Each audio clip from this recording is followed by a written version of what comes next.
بسم اللہ الرحمن الرحیم۔ فجر کی نماز کا پہلا بڑا فائدہ یہ ہے کہ حضور اکرم صلی اللہ علیہ وسلم نے فرمایا، جس آدمی نے صبح کی نماز ادا کی وہ اللہ کی ذمہ داری میں آ جاتا ہے، اس بندے پر اللہ کی رحمت ہوتی ہے، وہ بندہ سارا دن اللہ کی حفظ و امان میں ہوتا ہے۔ فجر کی نماز کا دوسرا بڑا فائدہ یہ ہے کہ بخاری شریف کی روایت ہے کہ حضور اکرم صلی اللہ علیہ وسلم نے فرمایا، جس آدمی نے دو ٹھنڈی نمازیں یعنی فجر اور عصر کی نماز ادا کی تو وہ جنت میں داخل ہوگا۔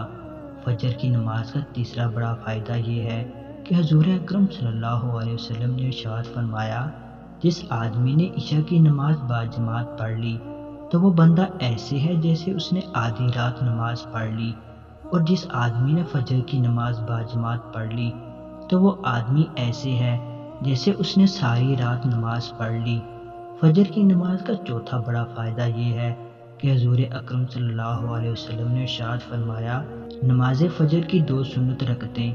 دنیا اور دنیا میں جو کچھ بھی ہے اس تمام سے بہتر ہے۔ فجر کی نماز کا پانچواں بڑا فائدہ یہ ہے کہ حضور اکرم صلی اللہ علیہ وسلم نے فرمایا،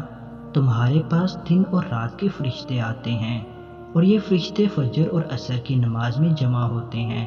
اور پھر یہ فرشتے اللہ تعالیٰ کے پاس جاتے ہیں۔ اللہ تعالیٰ سب کچھ جانتا ہے، لیکن پھر بھی دن اور رات والے فرشتوں سے پوچھتا ہے کہ جب تم میرے بندے کے پاس سے آئے تو تم نے اسے کس حالت میں چھوڑا؟